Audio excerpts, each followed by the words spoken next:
Hey there, this is Beth with YouTube Pagan Challenge question number 28.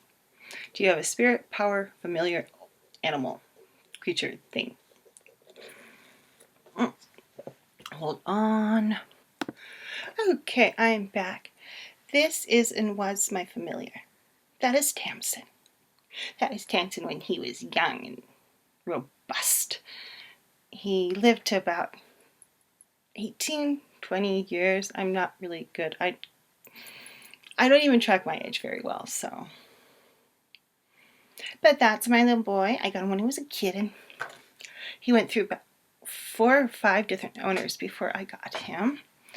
And I was the only one who stuck with him because he was a crazy cat. He was very, very active as a kitten. I remember I opened my door in my apartment on 9th and 4th in Salt Lake, and I saw movement. Looked over, I'm like, oh shit, cat, shut door now. And these big blue eyes were staring at me.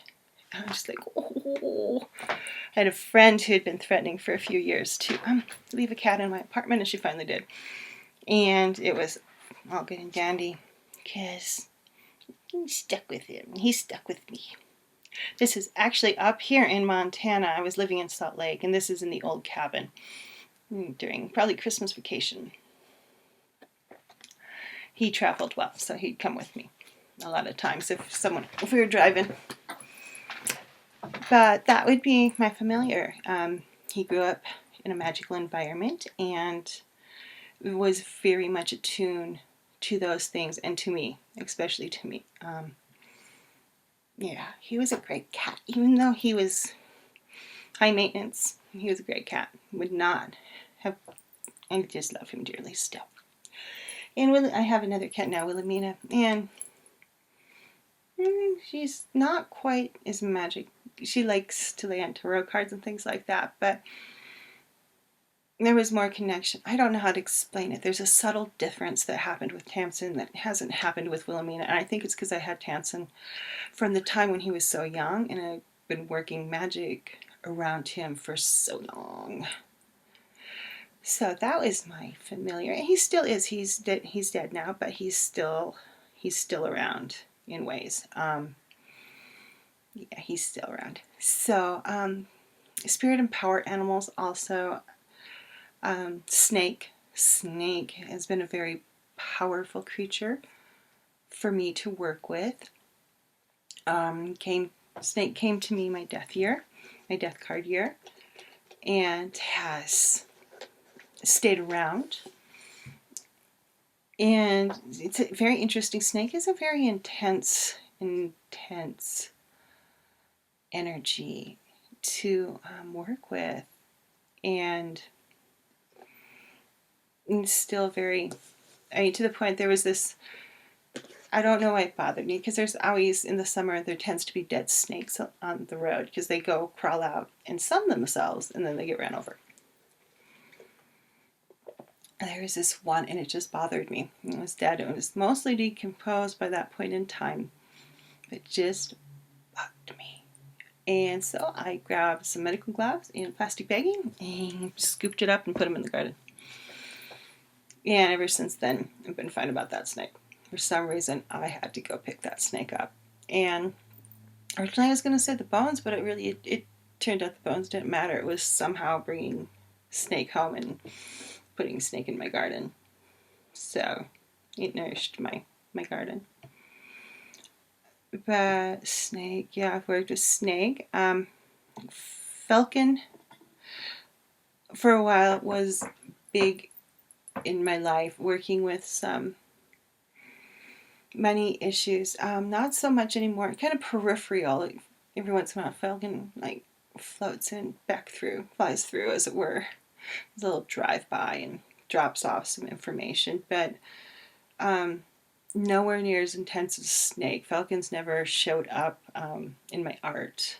Snakes and ravens both are something I've felt called to put into my art, and usually that's a good sign. Something's really in my psyche processing about that animal. And a lot of times the snakes are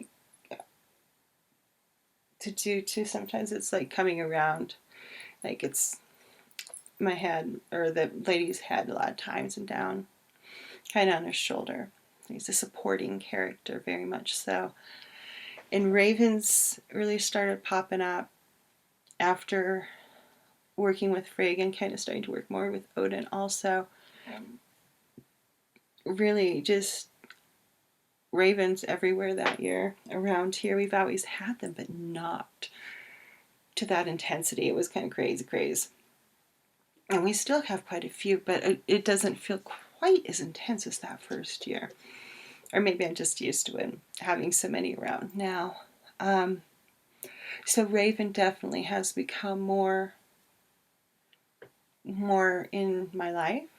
I don't know if I still really work directly with it, although I've showed up in art, so I have to think about that one. And what else? I think those two are probably the main ones, along with my little kitty Tamsin. He was little. He was very long. And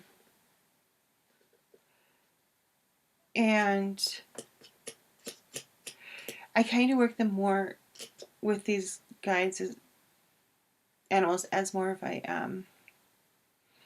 guide, as a spirit guide more so than I don't know how people really. I work with them as a spirit guide.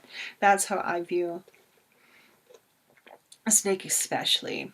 And ravens, I would say, also are kind of a carrier of messages for me. But yeah, I'd say kind of guide, really work with them as I would a guide, of asking for information, listening for guidance, and having them bring me that kind of stuff more than, say, more of a shamanic be the right word. I'm always very wary of saying shamanic because it is a very specific genre of magical thing, people,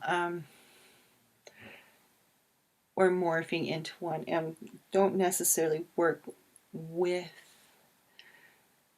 them that way. They do show up in other ways, like the journey work I did where I got skinned, very much snake energy there, shedding that old skin.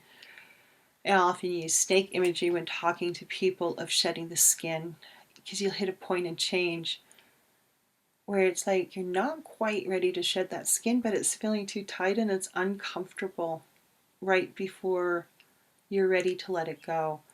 Very much a snake energy. If you have that kind of tight constricting feeling and you want to burst out, it'll happen. The bursting out will happen. You just gotta give it the time to work through that skin still.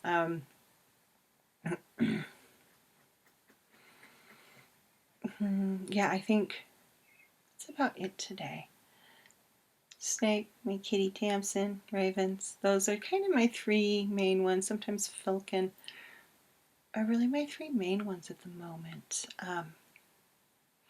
that speak to me in a lot. So that is it for today. Thank you for watching, and you have a terrific day. Bye-bye.